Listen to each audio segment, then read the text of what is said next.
how can you be noticed to get to college? And if you're playing right now, what you can do to continue to grow to be successful. It's gonna work out sooner than later. You don't have to worry about tomorrow.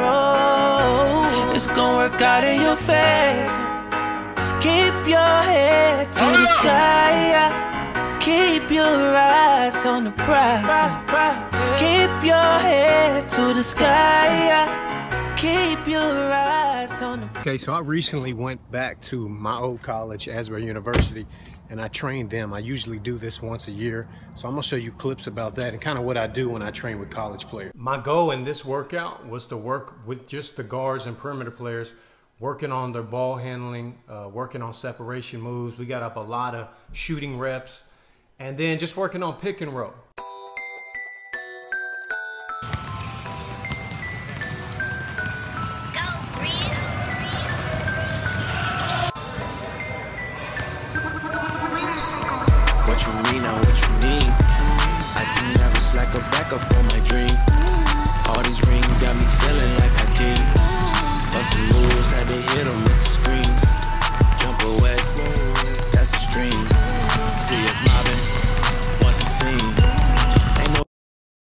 I love the pick and roll because it's really hard to guard if you got people that can execute it correctly.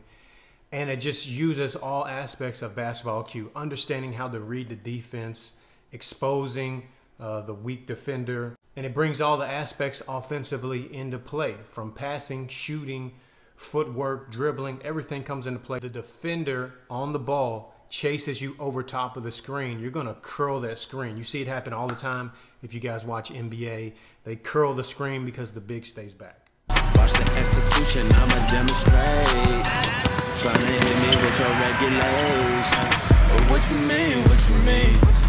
I can never slack or back up on my dream. I'm a fresh prince, got me. The next one here is an escape dribble. So if there's a hard hedge or a blitz, the offensive player with the ball would escape, get out, pull up for that shot whenever the big man retreats. Ain't no way I'll ever let you in between.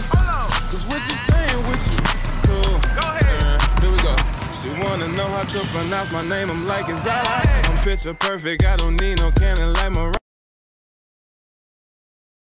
The next thing I would say, if you're playing right now, and this could apply to high school players, but specifically college, is schedule your day out. In college, you got projects, you got papers, you got your classes, you got all these things outside of just your sport that you got to take care of. I would literally write in an agenda every hour of the day, even to the point of when I'm going to eat. And I scheduled in my own individual skill workout every day like a class. I never skipped it. I would literally schedule in an hour when I was going to go in, do my skill work or lift or whatever on my own, apart from my team workout. So I would say, make sure you do that. Schedule your own workouts, your own training in season, like you schedule a class, and don't miss it. The last part, it seems simple. Be consistent. Stay consistent. I always remember before every season started, everybody was motivated. They were in the gym training, working.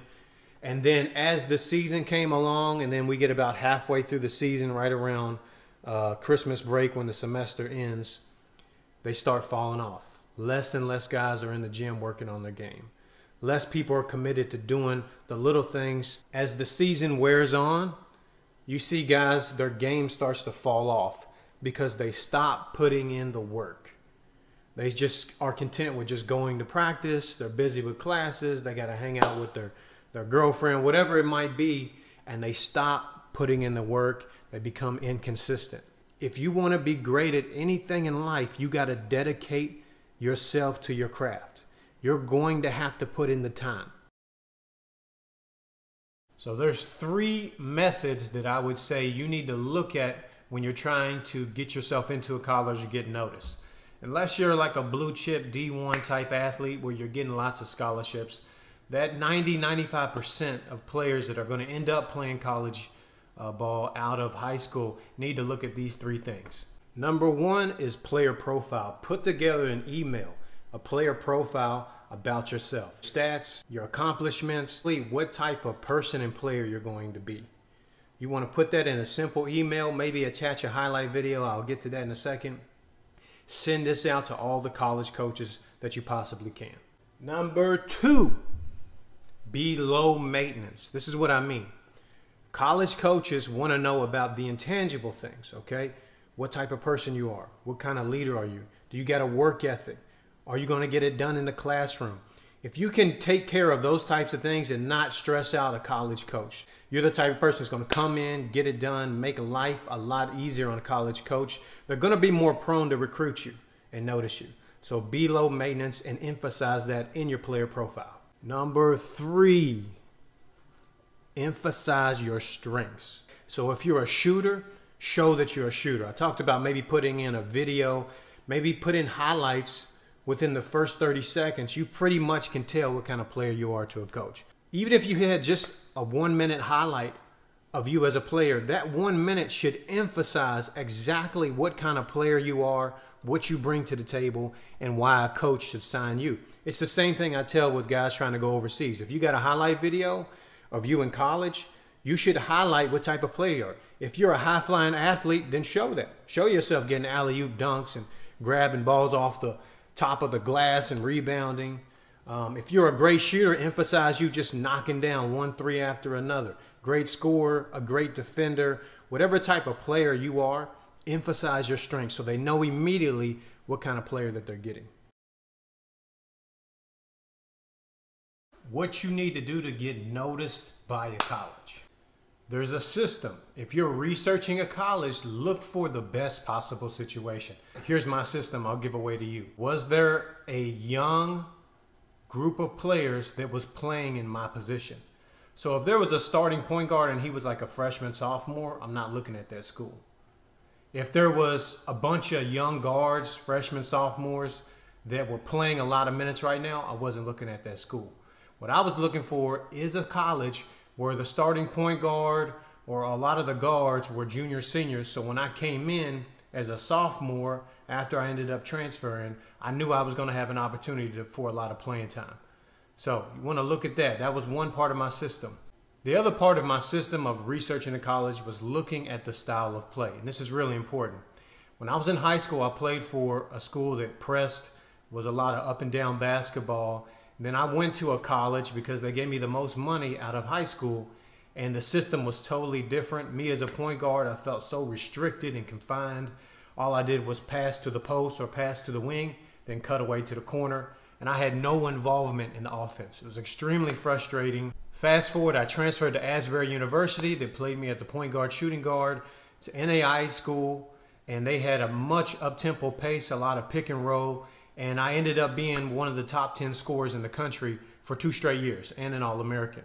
The system made a big difference. You know, could I played at some Division I school? Maybe. And I would have just sat on the bench or maybe worked my way into a backup. But for me, what made me the happiest was knowing that every game night I was going to be playing a lot of minutes.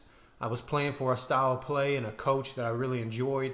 And that's really important. When you go to college and you're an athlete, man, you got to be in a situation where you know you're going to play. Nothing is worse than being in college and just sitting there, not playing, frustrated with the coach or whatever, going to class. Because, you know, your heart is in athletics. You know, of course you want to get your degree and your education, but what's going to make you happy while you're there on campus is playing. Doesn't matter what level you're at, whether you're D1, JUCO, NAIA, Christian college. When I was in college, my goal was to be an all-conference player. Now, the best possible thing that ever happened to me was my sophomore year of college. I had a really good season, and we made it to the conference semifinals in the conference tournament. We lost the game that we should have won. And then after that game, they brought out all the awards, and they were going to give out the awards right there on the spot. And I watched 10 different players other than me get that award. And I honestly felt like I could have got that award over 5 other players easily based on my performance. My coach told me, hey, it's because you're a sophomore. There's juniors and seniors ahead of you. Obviously, that didn't matter to me. That was actually a blessing because it lit a fire inside of me for that off season. I can remember I took a little time off, and then I've never worked so hard in my life on getting my body in shape, on my handle. I came back that next year. Not only was I all conference, I was also selected as an All-American at my level. I'll leave you guys with a little short devotional I did with Heart for Christ. It's a homeschool program I've been working with for about 2 years now. Middle school, high school players. And it's homeschool basketball is really big, man. It's really growing. It's almost like its own AAU system. Great families, great kids, Christian organization. But like I said, the whole purpose of Hoops for Christ, boom, is that I'm trying to use basketball as a platform to share Christ. So check it out. From Romans 8:28, a lot of people know this verse and the context of it. I'll ask you guys kind of, but it's all things work together for the good of those who love the Lord and are called according to his purpose. My first year of college was probably the most depressing year of basketball in my life. I walked away from it.